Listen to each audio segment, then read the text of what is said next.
Leg Media. You know what to do. Hit the like button, subscribe to the channel. Thanks. We got lots of stuff coming up. And for the big race of the day, the final race, and it did not disappoint. It was your defending champion, still got on the podium, but was in third place with Matthew Vanderpool from the Netherlands, and then in second place went to Ben O'Connor, and first place went to Tadej Pogacar. So I'm just going to give you a recap of the men's elite race, and it was amazing. So I'm just going to give a rundown. It says so a couple things that I noticed. I was watching, and it was pretty cool to see Corey Williams from Belize, someone who I know from California. He races for Legion, or the Williams brothers, Corey and Justin. So I was really surprised to see him at the Worlds because I hadn't heard anything that he's going. But Corey, unfortunately, there was a tough course, and he got dropped that mile at a kilometer. He got dropped at 167 kilometers to go.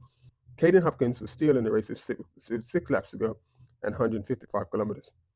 With 150 kilometers to go, going through the feed zone, Caden slowed down, dropping almost to last. He was like the last man to take a feed, which, in my opinion, is a bad idea. So, the last thing you want to do is to be like the last person in a group that's pretty fast. And it's very hilly and a lot of corners. So what happens if you're the last person?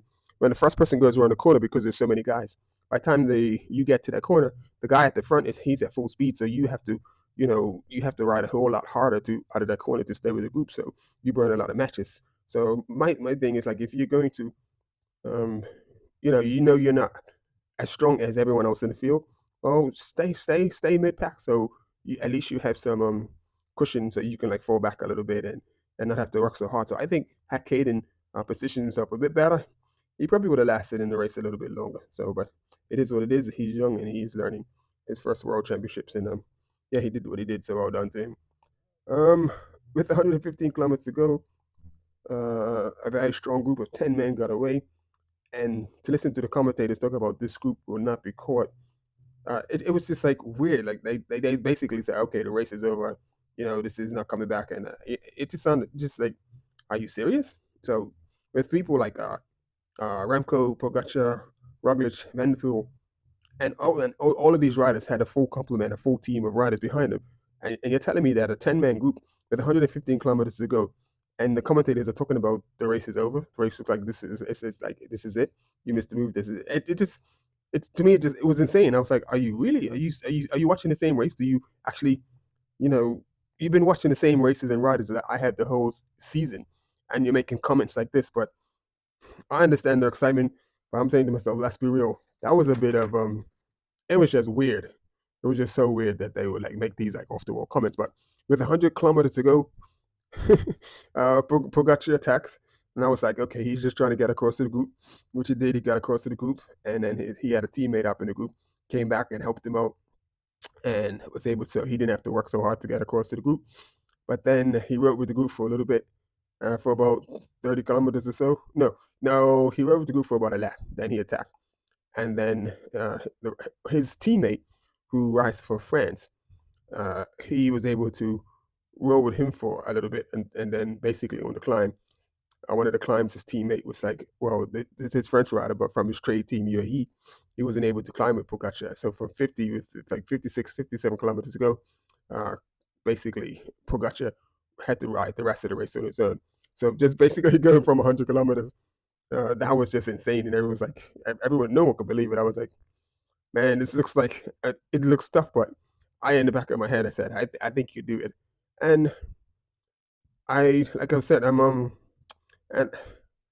with 55 kilometers to go, with 55 kilometers to go, the lack of mental strength for Evenepoel, which is what put him out the race. I don't understand how riders, even at the top level, there's a rule: if you're hurting and you're one of the strongest riders, everyone else is hurting. This is something that I was taught, that basically if you're at the front and you're climbing and you're on the rivet and you look, it's stretched out. If guys are beside you, half wheeling you, then you're not going that fast, or you're not pulling out. But if you look behind you and it's stretched out, that means everyone's on the rivet. Everyone's giving the all. And Evenepoel is one of these riders that could do that. So he was getting frustrated because riders weren't helping him chase back. And I'm saying to myself, look, dude, just get on the front, when there's one of the slow inclines, use your time trial speed and just ride people into the ground. It's basically what Tadej Pogacar done. He just knew that if he's riding hard, everyone else has to ride hard.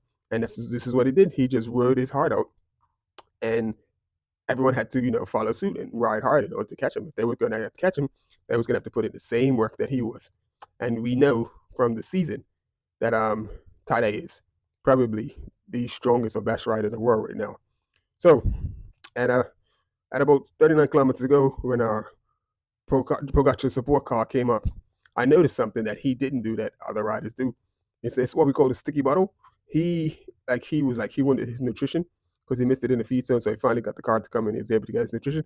But when he took his nutrition, he just took it. He like they pass him the bottle, he passed back the empty bottle, passing some gel. But normally the guys they grab onto and they get a shove off of the car, and he didn't do that. He just handed it, and he continued to ride on his own strength. Which I had to hats off for that, because most riders, as soon as the team comes, they're taking a sticky bottle, which is basically a little bit of a hand push.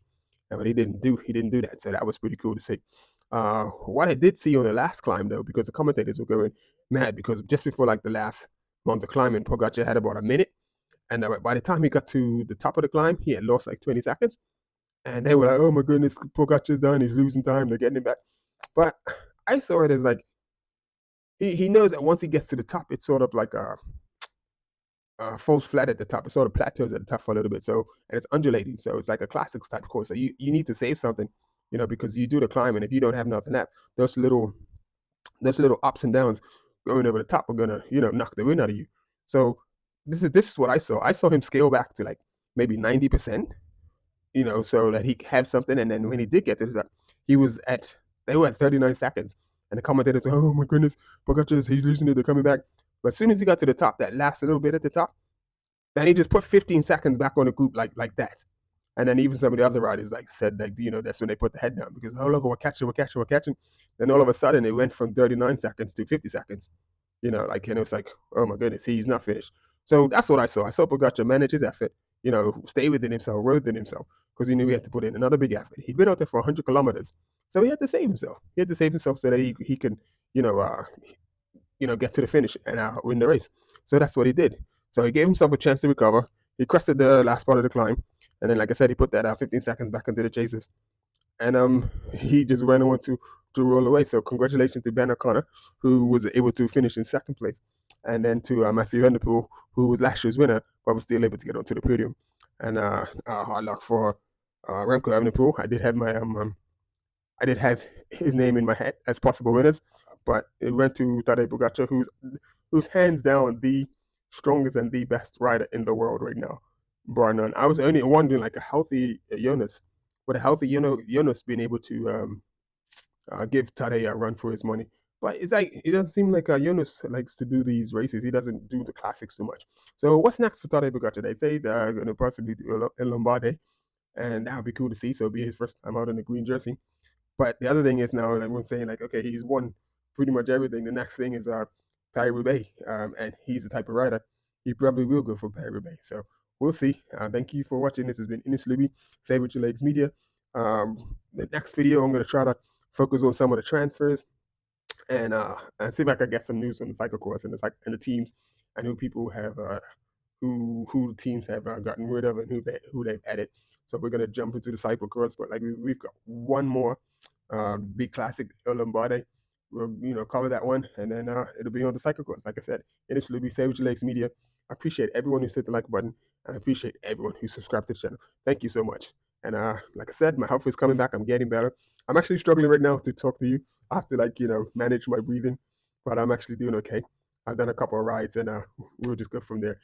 Keep the rubber side down, the wind in your face, and don't let it stop you. I'm not done yet. I'm not done yet. 55 years, baby. 55 years young. We are not done.